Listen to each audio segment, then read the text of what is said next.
Welcome to Story Haven. Please relax. Remember to like, subscribe, and enjoy. The Adventure of the Copper Beeches by Sir Arthur Conan Doyle, Part 1. "To the man who loves art for its own sake," remarked Sherlock Holmes, tossing aside the advertisement sheet of the Daily Telegraph, "it is frequently in its least important and lowliest manifestations that the keenest pleasure is to be derived.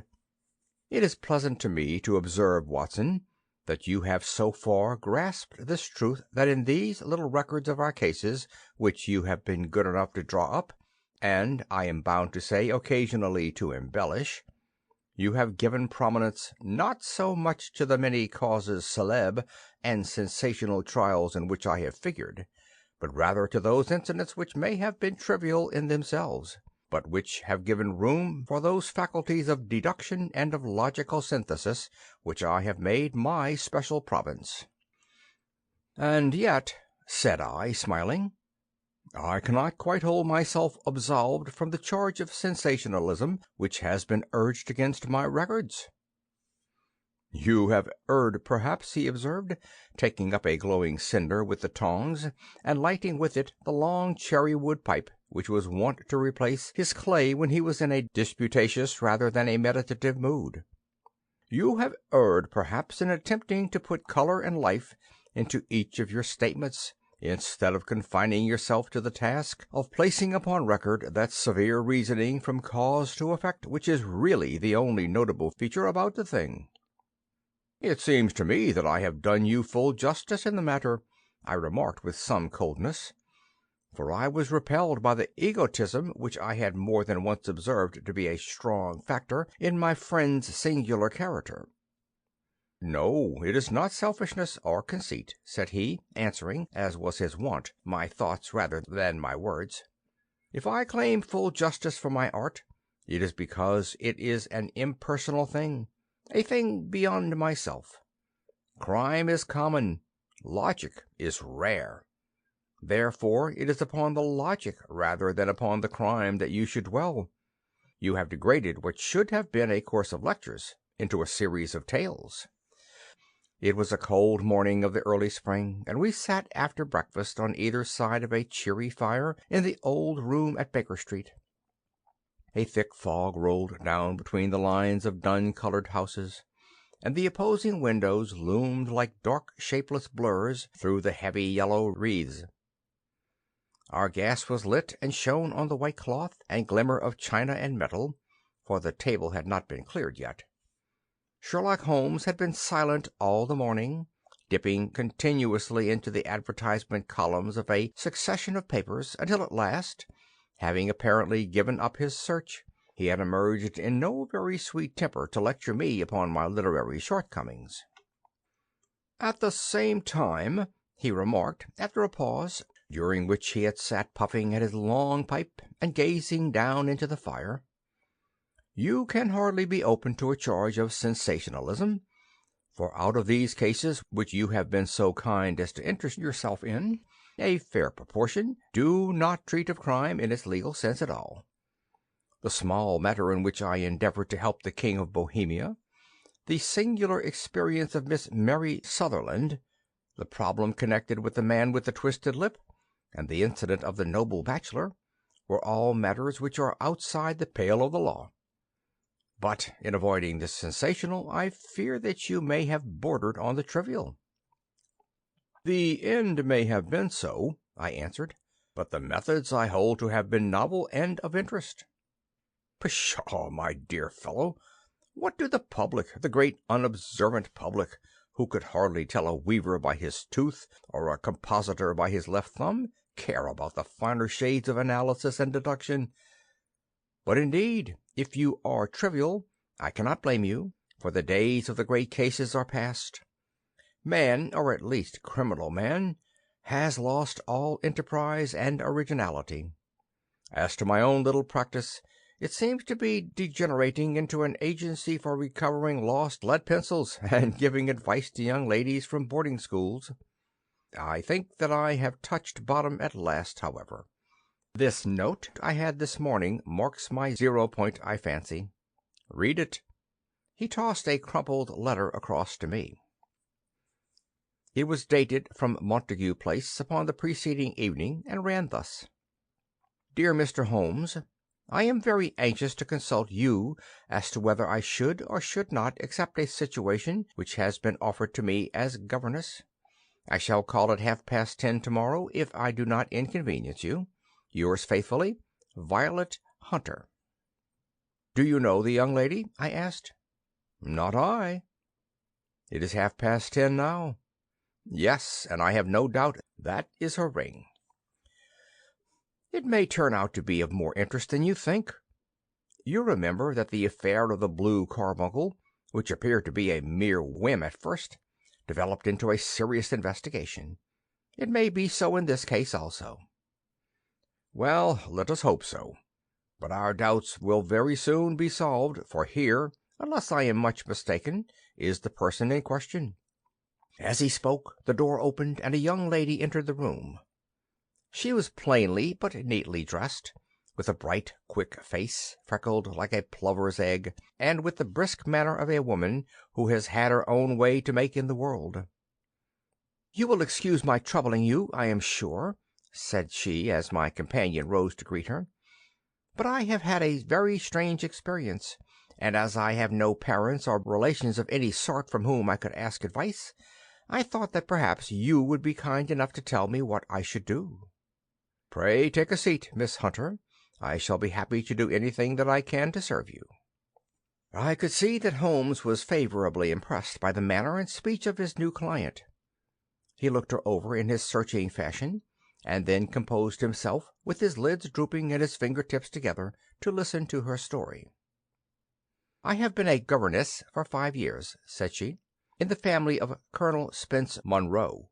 But 2 months ago the Colonel received an appointment at Halifax in Nova Scotia, and took his children over to America with him, so that I found myself without a situation. I advertised, and I answered advertisements, but without success. At last the little money which I had saved began to run short, and I was at my wits' end as to what I should do. There is a well-known agency for governesses in the West End called Westaway's, and there I used to call about once a week in order to see whether anything had turned up which might suit me. Westaway was the name of the founder of the business, but it is really managed by Miss Stoper. She sits in her own little office, and the ladies who are seeking employment wait in an anteroom, and are then shown in one by one, when she consults her ledgers and sees whether she has anything which would suit them. Well, when I called last week, I was shown into the little office as usual, but I found that Miss Stoper was not alone. A prodigiously stout man, with a very smiling face and a great heavy chin which rolled down in fold upon fold over his throat, sat at her elbow with a pair of glasses on his nose, looking very earnestly at the ladies who entered. As I came in he gave quite a jump in his chair and turned quickly to Miss Stoper. "That will do," said he. "I could not ask for anything better. Capital, capital." He seemed quite enthusiastic, and rubbed his hands together in the most genial fashion. He was such a comfortable-looking man that it was quite a pleasure to look at him. "You are looking for a situation, miss?" he asked. "Yes, sir." "As governess?" "Yes, sir." "And what salary do you ask?" "I had £4 a month in my last place with Colonel Spence Munro." "Oh, tut, tut! Sweating, rank sweating!" he cried, throwing his fat hands out into the air like a man who is in a boiling passion. "How could anyone offer so pitiful a sum to a lady with such attractions and accomplishments?" "My accomplishments, sir, may be less than you imagine," said I. "A little French, a little German, music and drawing." "Tut, tut!" he cried. "That is all quite beside the question. The point is, have you or have you not the bearing and deportment of a lady?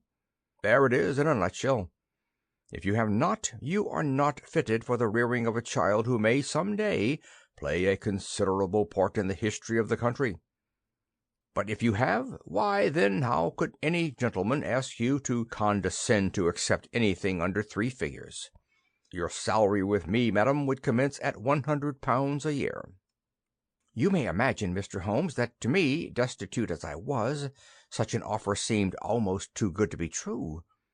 The gentleman, however, seeing perhaps the look of incredulity upon my face, opened a pocket-book and took out a note.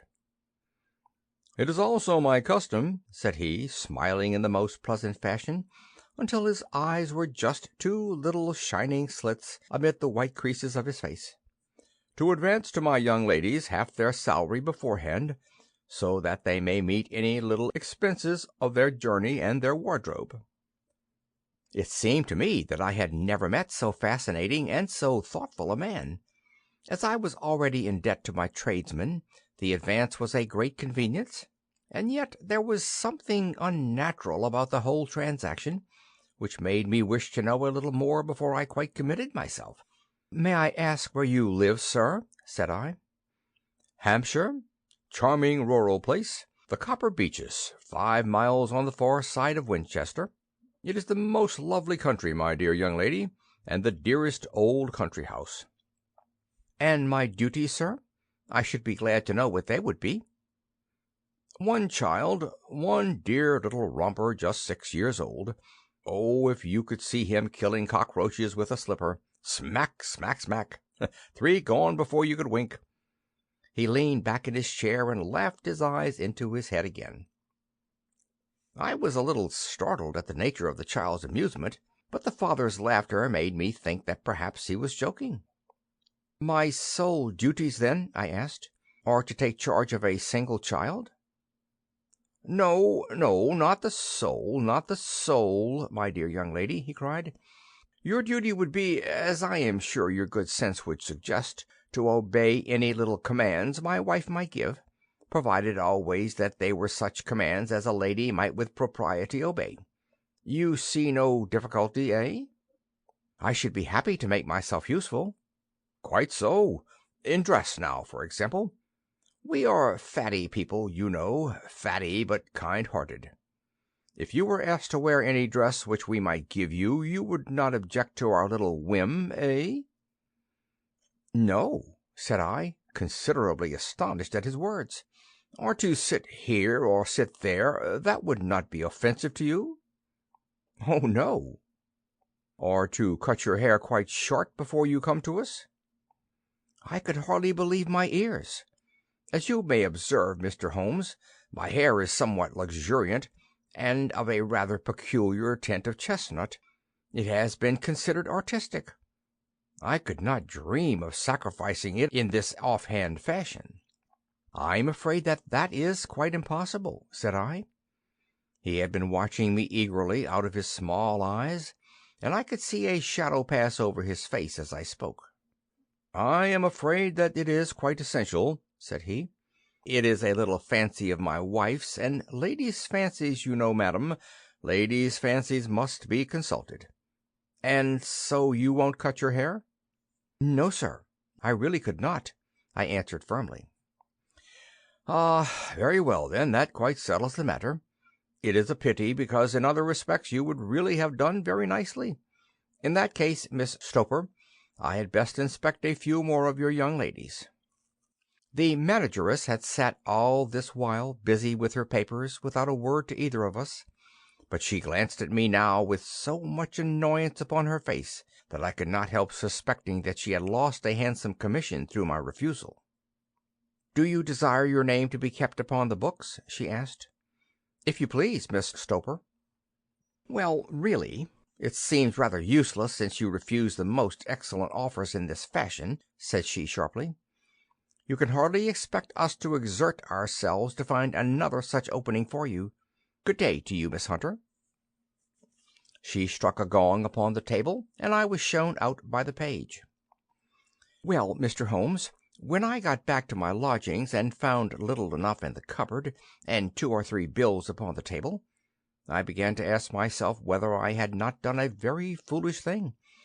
After all, if these people had strange fads and expected obedience on the most extraordinary matters, they were at least ready to pay for their eccentricity. Very few governesses in England are getting £100 a year. Besides, what use was my hair to me?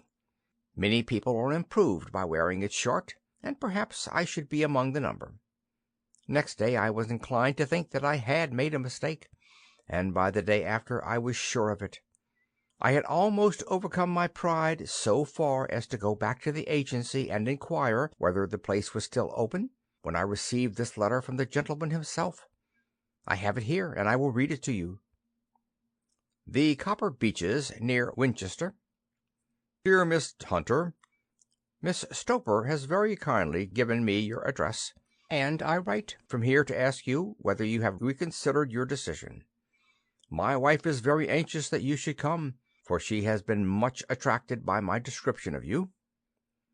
We are willing to give you £30 a quarter, or £120 a year, so as to recompense you for any little inconvenience which our fads may cause you.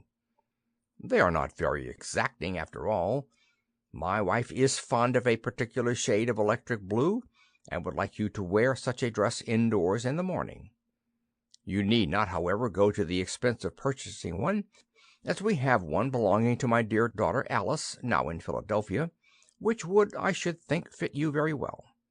Then, as to sitting here or there, or amusing yourself in any manner indicated, that need cause you no inconvenience.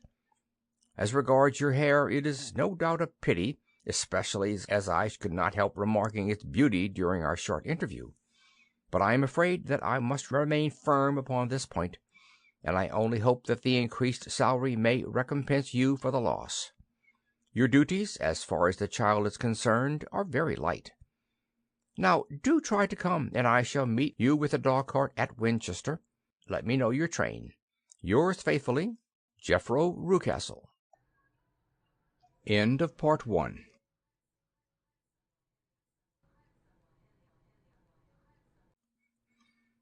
Part 2.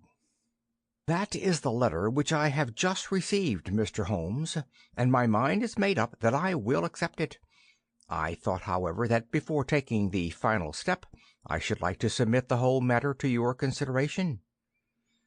Well, Miss Hunter, if your mind is made up, that settles the question, said Holmes, smiling.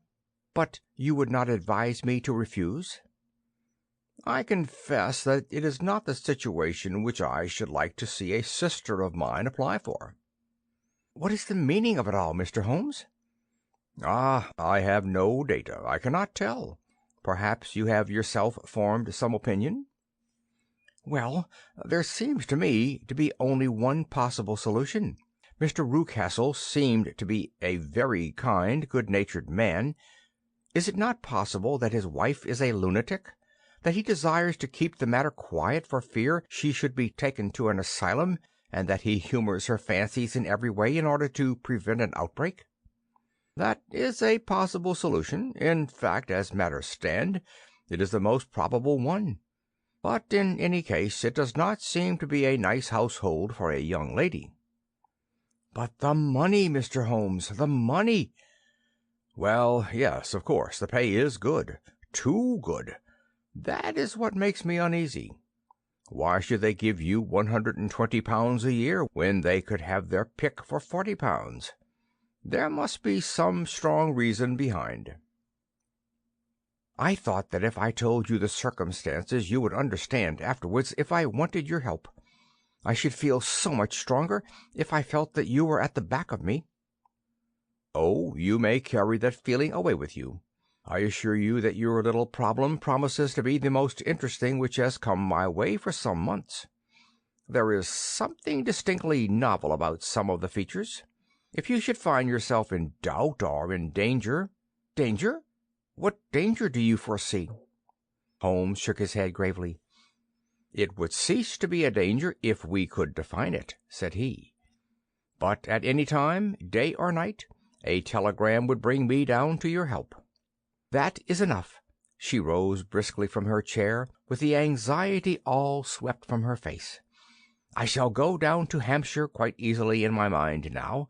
I shall write to Mr. Rucastle at once, sacrifice my poor hair to-night, and start for Winchester to-morrow. With a few grateful words to Holmes, she bade us both good night and bustled off upon her way.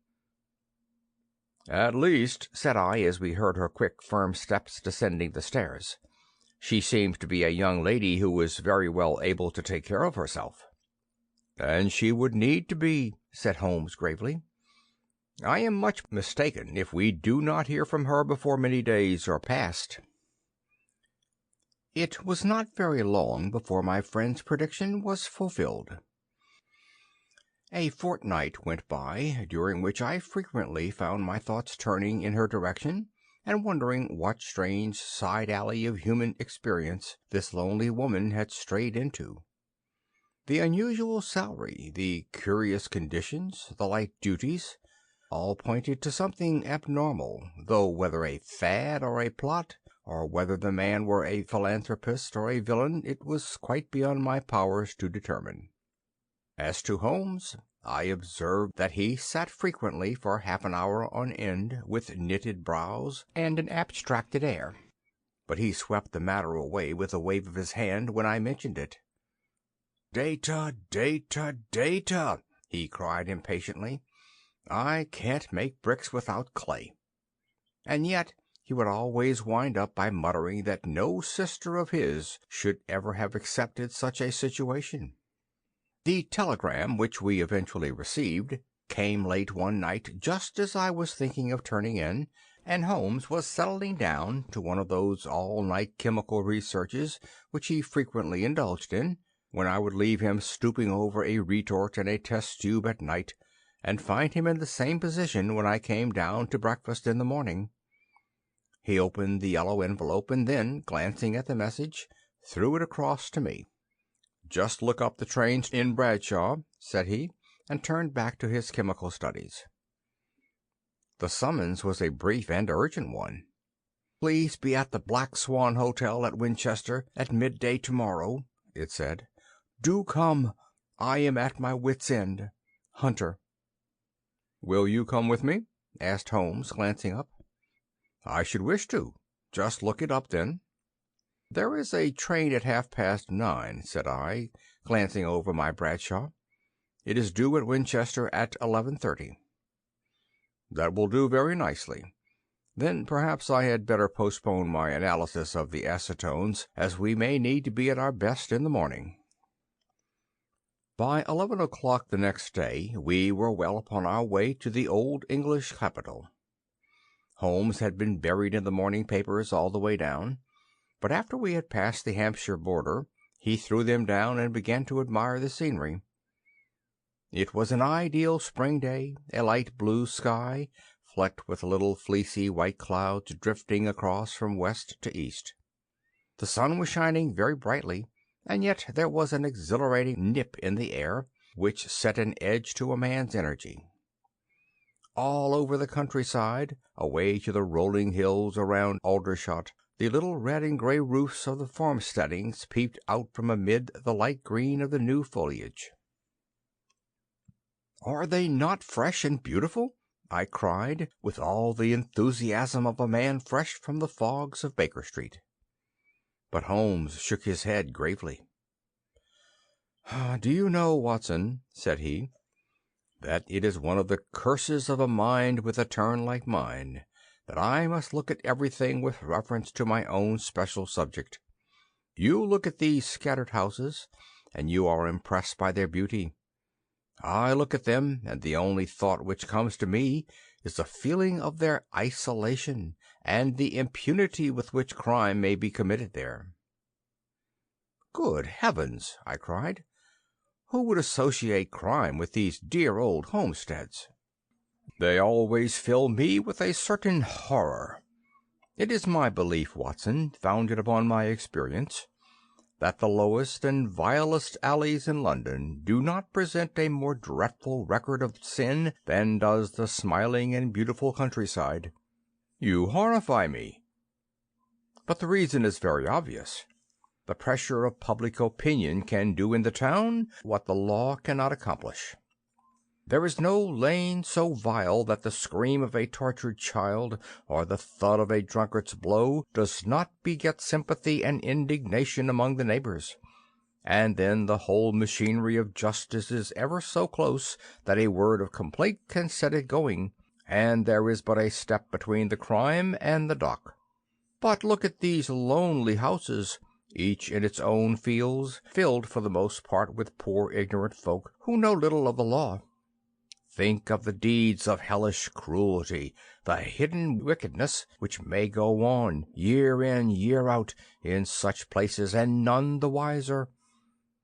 Had this lady, who appeals to us for help, gone to live in Winchester, I should never have had a fear for her. It is the 5 miles of country which makes the danger. Still, it is clear that she is not personally threatened. No, if she can come to Winchester to meet us, she can get away. Quite so. She has her freedom. What can be the matter, then? Can you suggest no explanation? I have devised 7 separate explanations, each of which would cover the facts as far as we know them. But which of these is correct can only be determined by the fresh information which we shall no doubt find waiting for us. Well, there is the tower of the cathedral, and we shall soon learn all that Miss Hunter has to tell. The Black Swan is an inn of repute in the High Street, at no distance from the station, and there we found the young lady waiting for us. She had engaged a sitting-room, and our lunch awaited us upon the table. "I am so delighted that you have come," she said earnestly. "It is so very kind of you both, but indeed I do not know what I should do. Your advice will be altogether invaluable to me." "Pray tell us what has happened to you." "I will do so, and I must be quick, for I have promised Mr. Rucastle to be back before 3. I got his leave to come into town this morning, though he little knew for what purpose." "Let us have everything in its due order." Holmes thrust his long, thin legs out toward the fire and composed himself to listen. "In the first place, I may say that I have met, on the whole, with no actual ill treatment from Mr. and Mrs. Rucastle. It is only fair to them to say that. But I cannot understand them, and I am not easy in my mind about them." "What can you not understand?" "Their reasons for their conduct. But you shall have it all just as it occurred. When I came down, Mr. Rucastle met me here and drove me in his dog-cart to the Copper Beeches. It is, as he said, beautifully situated, but it is not beautiful in itself, for it is a large square block of a house, whitewashed, but all stained and streaked with damp and bad weather.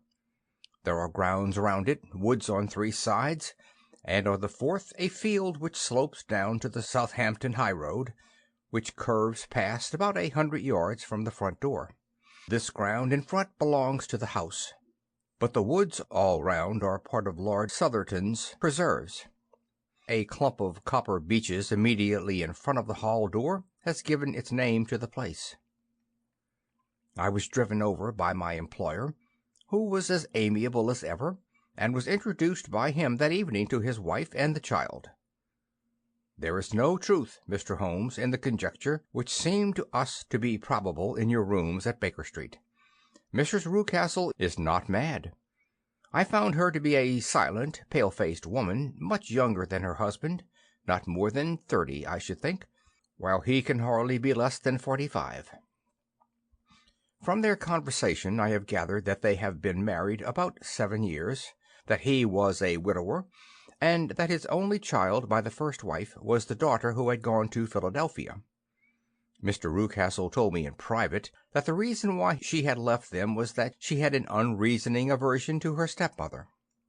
As the daughter could not have been less than 20, I can quite imagine that her position must have been uncomfortable with her father's young wife. Mrs. Rucastle seemed to me to be colourless in mind as well as in feature. She impressed me neither favourably nor the reverse. She was a nonentity. It was easy to see that she was passionately devoted both to her husband and to her little son. Her light grey eyes wandered continually from one to the other, noting every little want and forestalling it if possible. He was kind to her also in his bluff, boisterous fashion, and on the whole they seemed to be a happy couple. And yet she had some secret sorrow, this woman. She would often be lost in deep thought, with the saddest look upon her face. More than once I have surprised her in tears. I have thought sometimes that it was the disposition of her child which weighed upon her mind, for I have never met so utterly spoiled and so ill-natured a little creature. He is small for his age, with a head which is quite disproportionately large. His whole life appears to be spent in an alternation between savage fits of passion and gloomy intervals of sulking. Giving pain to any creature weaker than himself seems to be his one idea of amusement, and he shows quite remarkable talent in planning the capture of mice, little birds, and insects. But I would rather not talk about the creature, Mr. Holmes, and indeed he has little to do with my story. "I am glad of all the details," remarked my friend, "whether they seem to you to be relevant or not. I shall try not to miss anything of importance. The one unpleasant thing about the house which struck me at once was the appearance and conduct of the servants. There are only two, a man and his wife. Toller, for that is his name, is a rough, uncouth man, with grizzled hair and whiskers, and a perpetual smell of drink. Twice since I have been with him he has been quite drunk, and yet Mr. Rucastle seemed to take no notice of it. His wife is a very tall and strong woman, with a sour face, as silent as Mrs. Rucastle, and much less amiable. They are a most unpleasant couple, but fortunately I spend most of my time in the nursery and my own room, which are next to each other in one corner of the building. For 2 days after my arrival at the Copper Beeches my life was very quiet. On the third, Mrs. Rucastle came down just after breakfast and whispered something to her husband. "Oh, yes," said he, turning to me, "we are very much obliged to you, Miss Hunter, for falling in with our whims so far as to cut your hair. I assure you that it has not detracted in the tiniest iota from your appearance. We shall now see how the electric blue dress will become you.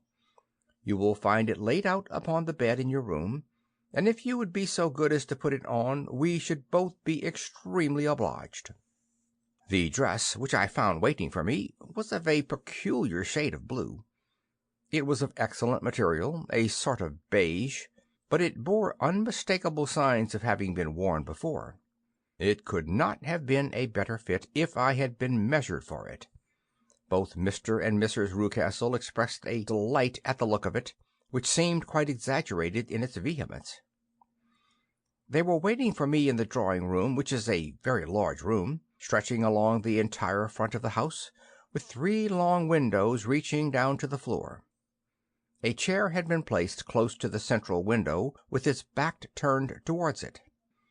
In this I was asked to sit, and then Mr. Rucastle, walking up and down on the other side of the room, began to tell me a series of the funniest stories that I have ever listened to. You cannot imagine how comical he was, and I laughed until I was quite weary. Mrs. Rucastle, however, who had evidently no sense of humour, never so much as smiled, but sat with her hands in her lap and a sad, anxious look upon her face. After an hour or so Mr. Rucastle suddenly remarked that it was time to commence the duties of the day, and that I might change my dress and go to little Edward in the nursery. 2 days later this same performance was gone through under exactly similar circumstances. Again I changed my dress, again I sat in the window, and again I laughed very heartily at the funny stories of which my employer had an immense repertoire, and which he told inimitably. Then he handed me a yellow-backed novel, and moving my chair a little sideways, that my own shadow might not fall upon the page, he begged me to read aloud to him. I read for about 10 minutes, beginning in the heart of a chapter, and then suddenly, in the middle of a sentence, he ordered me to cease and to change my dress. You can easily imagine, Mr. Holmes, how curious I became as to what the meaning of this extraordinary performance could possibly be. They were always very careful, I observed, to turn my face away from the window, so that I became consumed with a desire to see what was going on behind my back. At first it seemed to be impossible, But soon I devised a means. My hand mirror had been broken, so a happy thought seized me, and I concealed a piece of the glass in my handkerchief. On the next occasion, in the midst of my laughter, I put my handkerchief up to my eyes, and was able, with a little management, to see all that there was behind me. I confess that I was disappointed. There was nothing. At least, that was my first impression. At the second glance, however, I perceived that there was a man standing in the Southampton Road, a small, bearded man in a grey suit, who seemed to be looking in my direction.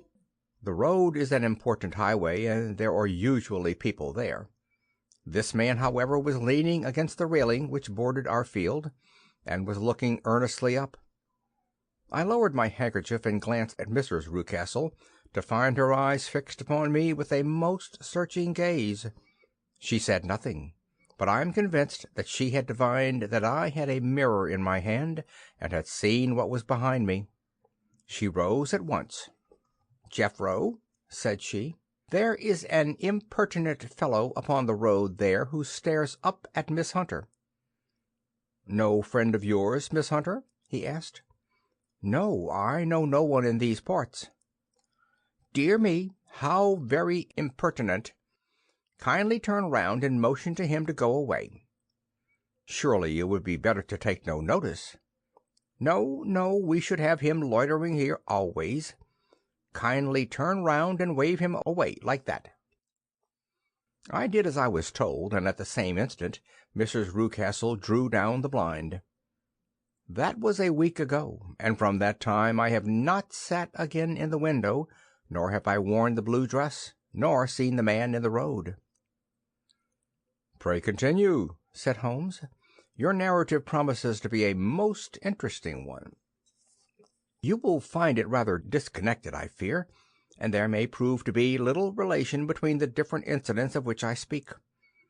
On the very first day that I was at the Copper Beeches, Mr. Rucastle took me to a small outhouse which stands near the kitchen door. As we approached it, I heard the sharp rattling of a chain, and the sound as of a large animal moving about. "Look in here," said Mr. Rucastle, showing me a slit between two planks. "Is he not a beauty?" I looked through, and was conscious of two glowing eyes, and of a vague figure huddled up in the darkness. "Don't be frightened," said my employer, laughing at the start which I had given. "It's only Carlo, my mastiff. I call him mine, but really old Toller, my groom, is the only man who can do anything with him. We feed him once a day, and not too much then, so that he is always as keen as mustard. Toller lets him loose every night, and God help the trespasser whom he lays his fangs upon. For goodness' sake, don't you ever on any pretext set your foot over the threshold at night, for it is as much as your life is worth." The warning was no idle one, for 2 nights later I happened to look out of my bedroom window about 2 o'clock in the morning. It was a beautiful moonlit night, and the lawn in front of the house was silvered over and almost as bright as day. I was standing, wrapped in the peaceful beauty of the scene, when I was aware that something was moving under the shadow of the Copper Beeches. As it emerged into the moonshine I saw what it was. It was a giant dog, as large as a calf, tawny tinted, with hanging jowl, black muzzle, and huge projecting bones. It walked slowly across the lawn and vanished into the shadow upon the other side. That dreadful sentinel sent a chill to my heart, which I do not think that any burglar could have done. And now I have a very strange experience to tell you.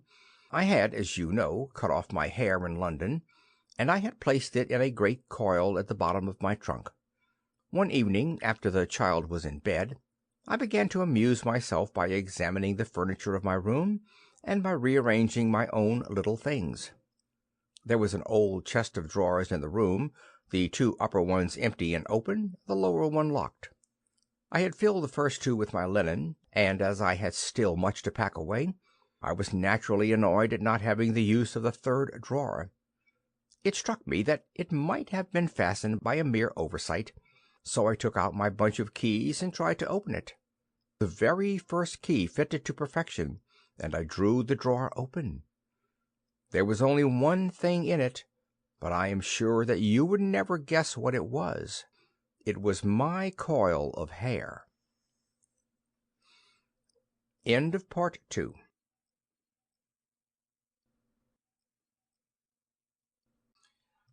Part 3. I took it up and examined it. It was of the same peculiar tint and the same thickness, but then the impossibility of the thing obtruded itself upon me. How could my hair have been locked in the drawer? With trembling hands I undid my trunk, turned out the contents, and drew from the bottom my own hair. I laid the two tresses together, and I assure you that they were identical. Was it not extraordinary? Puzzle as I would, I could make nothing at all of what it meant. I returned the storage hair to the drawer, and I said nothing of the matter to the Rucastles, as I felt I had put myself in the wrong by opening a drawer which they had locked.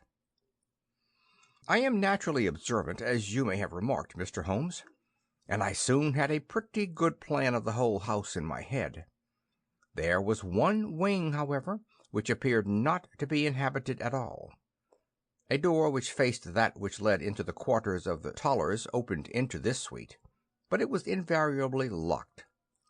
One day, however, as I ascended the stair, I met Mr. Rucastle coming out through this door, his keys in his hand, and a look on his face which made him a very different person to the round, jovial man to whom I was accustomed. His cheeks were red, his brow was all crinkled with anger, and the veins stood out at his temples with passion. He locked the door and hurried past me without a word or a look. This aroused my curiosity, so when I went out for a walk in the grounds with my charge, I strolled round to the side from which I could see the windows of this part of the house. There were 4 of them in a row, 3 of which were simply dirty, while the 4th was shuttered up. They were evidently all deserted. As I strolled up and down, glancing at them occasionally, Mr. Rucastle came out to me, looking as merry and jovial as ever. "Ah," said he, "you must not think me rude if I passed you without a word, my dear young lady. I was preoccupied with business matters." I assured him that I was not offended. "By the way," said I, "you seem to have quite a suite of spare rooms up there, and one of them has the shutters up." He looked surprised, and, as it seemed to me, a little startled at my remark. "Photography is one of my hobbies," said he. "I have made a dark room up there. But, dear me, what an observant young lady we have come upon! Who would have ever believed it? Who would have ever believed it?" He spoke in a jesting tone, but there was no jest in his eyes as he looked at me. I read suspicion there and annoyance, but no jest. "Well, Mr. Holmes, from the moment that I understood that there was something about that suite of rooms which I was not to know, I was all on fire to go over them. It was not mere curiosity, though I have my share of that. It was more a feeling of duty, a feeling that some good might come from my penetrating to this place. They talk of woman's instinct. Perhaps it was woman's instinct which gave me that feeling. At any rate, it was there, and I was keenly on the lookout for any chance to pass the forbidden door. It was only yesterday that the chance came. I may tell you that, besides Mr. Rucastle, both Toller and his wife find something to do in these deserted rooms, and I once saw him carrying a large black linen bag with him through the door. Recently he has been drinking hard, and yesterday evening he was very drunk, and when I came upstairs there was the key in the door. I have no doubt at all that he had left it there. Mr. and Mrs. Rucastle were both downstairs, and the child was with them, so that I had an admirable opportunity. I turned the key gently in the lock, opened the door, and slipped through. There was a little passage in front of me, unpapered and uncarpeted, which turned at a right angle at the farther end. Round this corner were 3 doors in a line, the first and third of which were open. They each led into an empty room, dusty and cheerless, with 2 windows in the one and one in the other. so thick with dirt that the evening light glimmered dimly through them. The center door was closed, and across the outside of it had been fastened one of the broad bars of an iron bed, padlocked at one end to a ring in the wall, and fastened at the other with stout cord. The door itself was locked as well, and the key was not there. This barricaded door corresponded clearly with the shuttered window outside, and yet I could see by the glimmer from beneath it that the room was not in darkness. Evidently there was a skylight which let in light from above. As I stood in the passage, gazing at the sinister door and wondering what secret it might veil, I suddenly heard the sound of steps within the room, and saw a shadow pass backward and forward against the little slit of dim light which shone out from under the door. A mad, unreasoning terror rose in me at the sight, Mr. Holmes. My overstrung nerves failed me suddenly, and I turned and ran as though some dreadful hand were behind me, clutching at the skirt of my dress. I rushed down the passage, through the door, and straight into the arms of Mr. Rucastle, who was waiting outside. "So," said he, smiling, "it was you, then.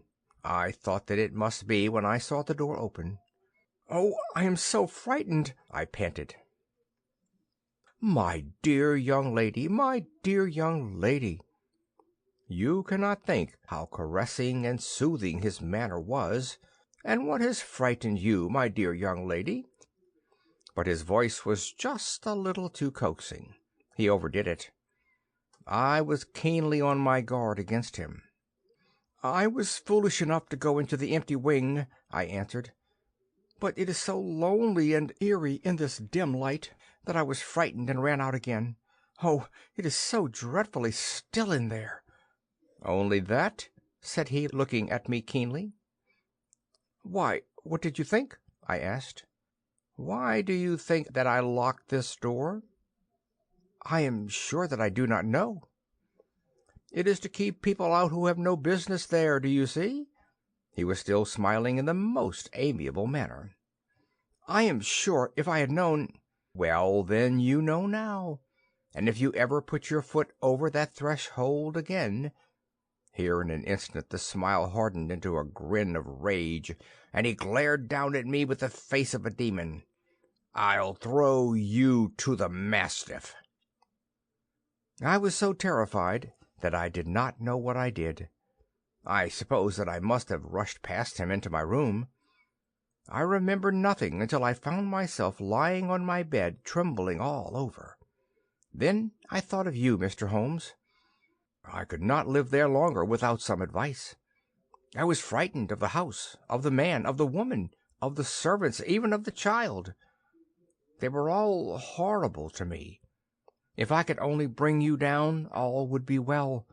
Of course I might have fled from the house, but my curiosity was almost as strong as my fears. My mind was soon made up. I would send you a wire. I put on my hat and cloak, went down to the office, which is about half a mile from the house, and then returned, feeling very much easier. A horrible doubt came into my mind as I approached the door, lest the dog might be loose, but I remembered that Toller had drunk himself into a state of insensibility that evening, and I knew that he was the only one in the household who had any influence with the savage creature, or who would venture to set him free. I slipped in safety, and lay awake half the night in my joy at the thought of seeing you. I had no difficulty in getting leave to come into Winchester this morning, but I must be back before 3 o'clock, for Mr. and Mrs. Rucastle are going on a visit, and will be away all the evening, so that I must look after the child. Now I have told you all my adventures, Mr. Holmes, and I should be very glad if you could tell me what it all means, and above all, what I should do." Holmes and I had listened spellbound to the extraordinary story. My friend rose now and paced up and down the room, his hands in his pockets, and an expression of the most profound gravity upon his face. "Is Toller still drunk?" he asked. "Yes. I heard his wife tell Mrs. Rucastle that she could do nothing with him." "That is well. And the Rucastles go out to-night?" "Yes." Is there a cellar with a good strong lock?" "Yes, the wine cellar." "You seem to me to have acted all through this matter like a very brave and sensible girl, Miss Hunter. Do you think that you could perform one more feat? I should not ask it of you if I did not think you a quite exceptional woman." "I will try. What is it?" "We shall be at the Copper Beeches by 7 o'clock, my friend and I. The Rucastles will be gone by that time, and Toller will, we hope, be incapable. There only remains Mrs. Toller, who might give the alarm. If you could send her into the cellar on some errand, and then turn the key upon her, you would facilitate matters immensely." "I will do it." "Excellent. We shall then look thoroughly into the affair. Of course, there is only one feasible explanation. You have been brought there to personate someone, and the real person is imprisoned in this chamber. That is obvious. As to who this prisoner is, I have no doubt that it is the daughter, Miss Alice Rucastle, if I remember right, who was said to have gone to America. You were chosen, doubtless, as resembling her in height, figure, and the color of your hair. Hers had been cut off, very possibly in some illness through which she had passed, and so, of course, yours had to be sacrificed also. By a curious chance you came upon her tresses. The man in the road was undoubtedly some friend of hers, possibly her fiancé, and no doubt, as you wore the girl's dress and were so like her, he was convinced from your laughter, whenever he saw you, and afterwards from your gesture, that Miss Rucastle was perfectly happy, and that she no longer desired his attentions. The dog is let loose at night to prevent him from endeavoring to communicate with her. So much is fairly clear. The most serious point in the case is the disposition of the child." "What on earth has that to do with it?" I ejaculated. "My dear Watson, you, as a medical man, are continually gaining light as to the tendencies of a child by the study of the parents. Don't you see that the converse is equally valid? I have frequently gained my first real insight into the character of parents by studying their children. This child's disposition is abnormally cruel, mainly for cruelty's sake, and whether he derives this from his smiling father, as I should suspect, or from his mother, it bodes evil for the poor girl who is in their power." "I am sure you are right, Mr. Holmes," cried our client. "A thousand things come back to me which make me certain that you have hit it. Oh, let us lose not an instant in bringing help to this poor creature." "We must be circumspect, for we are dealing with a very cunning man. We can do nothing until 7 o'clock. At that hour we shall be with you, and it will not be long before we solve the mystery." We were as good as our word, for it was just 7 when we reached the Copper Beeches, having put up our trap at a wayside public-house. The group of trees, with their dark leaves shining like burnished metal in the light of the setting sun, were sufficient to mark the house, even had Miss Hunter not been standing smiling on the doorstep. "Have you managed it?" asked Holmes. A loud thudding noise came from somewhere downstairs. "That is Mrs. Toller in the cellar," said she. "Her husband lies snoring on the kitchen rug. Here are his keys, which are the duplicates of Mr. Rucastle's." "You have done well indeed," cried Holmes with enthusiasm. "Now lead the way, and we shall soon see the end of this black business." We passed up the stair, unlocked the door, followed on down the passage, and found ourselves in front of the barricade which Miss Hunter had described. Holmes cut the cord and removed the transverse bar. Then he tried the various keys in the lock, but without success. No sound came from within, and at the silence Holmes's face clouded over. "I trust that we are not too late," said he. "I think, Miss Hunter, that we had better go in without you. Now, Watson, put your shoulder to it, and we shall see whether we cannot make our way in." It was an old rickety door, and gave at once before our united strength. Together we rushed into the room. It was empty. There was no furniture save a little pallet bed, a small table, and a basket full of linen. The skylight above was open, and the prisoner gone. "There has been some villainy here," said Holmes. "This beauty has guessed Miss Hunter's intentions and has carried his victim off." "But how?" "Through the skylight. We shall soon see how he managed it." He swung himself up onto the roof. "Ah, yes," he cried. "Here's the end of a long light ladder against the eaves. That is how he did it." "But it is impossible," said Miss Hunter. "The ladder was not there when the Rucastles went away." "He has come back and done it. I tell you that he is a clever and dangerous man. I should not be very much surprised if this were he whose step I hear now upon the stair. I think, Watson, that it would be as well for you to have your pistol ready." The words were hardly out of his mouth before a man appeared at the door of the room, a very fat and burly man with a heavy stick in his hand. Miss Hunter screamed and shrunk against the wall at the sight of him, but Sherlock Holmes sprang forward and confronted him. "You villain," said he, "where's your daughter?" The fat man cast his eyes round and then up at the open skylight. "It is for me to ask you that!" he shrieked. "You thieves, spies and thieves, I have caught you, have I? You are in my power. I'll serve you." He turned and clattered down the stairs as hard as he could go. "He's gone for the dog!" cried Miss Hunter. "I have my revolver," said I. "Better close the front door," cried Holmes, and we all rushed down the stairs together. We had hardly reached the hall when we heard the baying of a hound, and then a scream of agony, with a horrible worrying sound which it was dreadful to listen to. An elderly man with a red face and shaking limbs came staggering out at a side door. "My God!" he cried. "Someone has loosed the dog. It has not been fed for 2 days. Quick, quick, or it'll be too late." Holmes and I rushed out and round the angle of the house, with Toller hurrying behind us.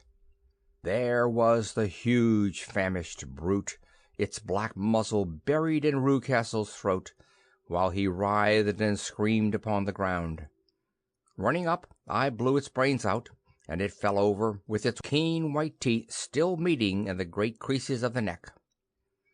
With much labor we separated them, and carried him, living but horribly mangled, into the house. We laid him upon the drawing-room sofa, and having dispatched the sobered Toller to bear the news to his wife, I did what I could to relieve his pain.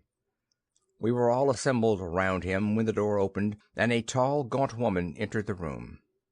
"Mrs. Toller!" cried Miss Hunter. "Yes, miss. Mr. Rucastle let me out when he came back, before he went up to you. Ah, miss, it is a pity you didn't let me know what you were planning, for I would have told you that your pains were wasted." "Ha!" said Holmes, looking keenly at her. "It is clear that Mrs. Toller knows more about this matter than anyone else." "Yes, sir, I do, and I am ready enough to tell what I know." "Then pray sit down and let us hear it, for there are several points on which I must confess that I am still in the dark." "I will soon make it clear to you," said she, "and I'd have done so before now if I could ha' got out of the cellar. If there's police court business over this, you'll remember that I was the one that stood your friend, and that I was Miss Alice's friend too. She was never happy at home, Miss Alice wasn't, from the time that her father married again. She was slighted like, and had no say in anything, but it never really became bad for her until after she met Mr. Fowler at a friend's house. As well as I could learn, Miss Alice had rights of her own by will, but she was so quiet and patient, she was, that she never said a word about them, but just left everything in Mr. Rucastle's hands. He knew he was safe with her, but when there was a chance of a husband coming forward who would ask for all that the law would give him, then her father thought it time to put a stop on it. He wanted her to sign a paper, so that whether she married or not he could use her money. When she wouldn't do it, he kept on worrying her until she got brain fever, and for 6 weeks was at death's door. Then she got better at last, all worn to a shadow, and with her beautiful hair cut off. But that didn't make no change in her young man, and he stuck to her as true as man could be." "Ah," said Holmes, "I think that what you have been good enough to tell us makes the matter fairly clear, and that I can deduce all that remains. Mr. Rucastle, then, I presume, took to this system of imprisonment?" "Yes, sir." "And brought Miss Hunter down from London in order to get rid of the disagreeable persistence of Mr. Fowler?" "That was it, sir."